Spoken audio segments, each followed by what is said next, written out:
Seat 23F looked like any other spot on Flight 729, just another cramped window seat.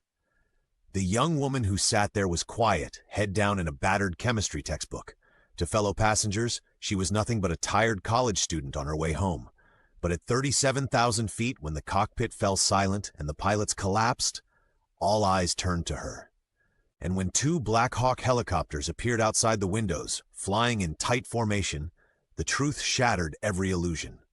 She was never just a student. Her name was Maya Lin. She looked ordinary enough.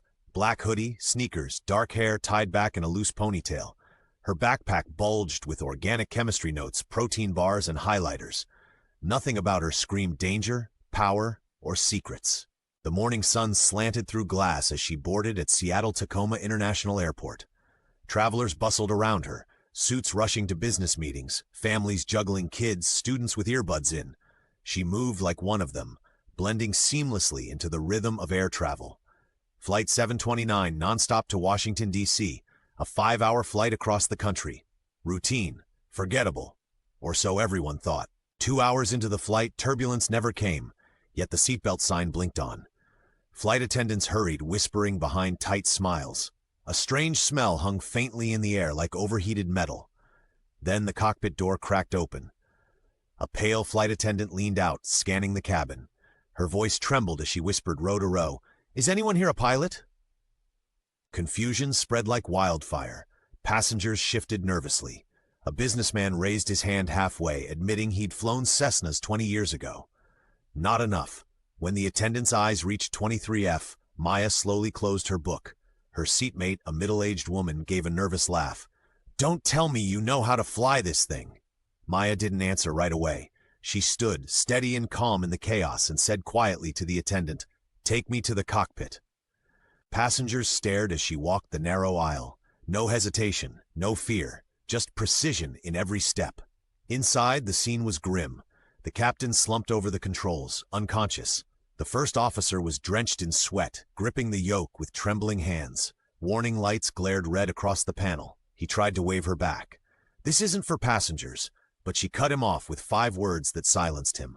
"I'm Captain Maya Lin, Army Aviation." The name hit like a bullet.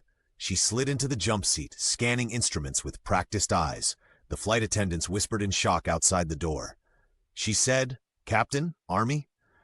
But inside, Maya was already working the problem. Oxygen masks on, emergency procedures engaged. She recognized the symptoms. Contaminated air system. Both pilots poisoned mid-flight. With 240 lives hanging in the balance, she took the controls. "I have the aircraft." The first officer, fighting dizziness, whispered, "God help us." "No," she said firmly. "I've trained for this." At 35,000 feet over the Rockies, Maya's voice crackled through the radio. Calm, precise. "Salt Lake Center, this is Flight 729. Military-trained personnel now controlling aircraft. Request vectors to nearest runway. Emergency services on standby." The controller's reply was immediate. "Relieved. Copy Flight 729, diverting you to Salt Lake International. Black Hawks launching from Hill Air Force Base to escort." Passengers didn't know it yet, but in minutes, war machines would appear beside them. The jet descended through clear skies, and then shadows flanked the plane. 2 Black Hawk helicopters rose into formation, their blades chopping the air in perfect unison. Passengers pressed against windows, gasping. Phones came out, recording history. One child asked aloud, "Mom, are they here to save us?" Inside the cockpit, Maya heard the transmission.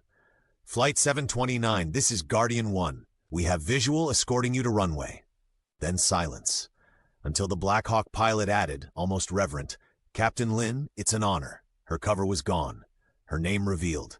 The runway stretched ahead. Emergency lights flashed across the ground. Maya's hands were steady as stone on the yoke. Flaps full, gear down, speed 140 knots. The jet trembled under descent. Passengers held hands, prayed, whispered. And in 23F, the seat now empty, her seatmate sat frozen, staring at the Black Hawks through the window. The young woman beside her hadn't been a student at all. The jet kissed the runway, wheels screeching in a perfect landing. Applause erupted, tears streaming down faces. But Maya didn't celebrate. She simply taxied off, cut the engines, and handed control to emergency crews. As the door opened, soldiers were already waiting, not to arrest her, not even to debrief. They saluted, because Captain Maya Lin wasn't just a passenger who saved a flight, she was one of their own. Later, reports called it a miracle. News anchors replayed shaky phone footage of Black Hawks shadowing a passenger jet. But the real story, the true identity of the student who had flown hundreds to safety, remained classified. For those who knew, however, one thing was certain. Seat 23F would never be remembered as just another spot on a plane. It was where a legend revealed herself.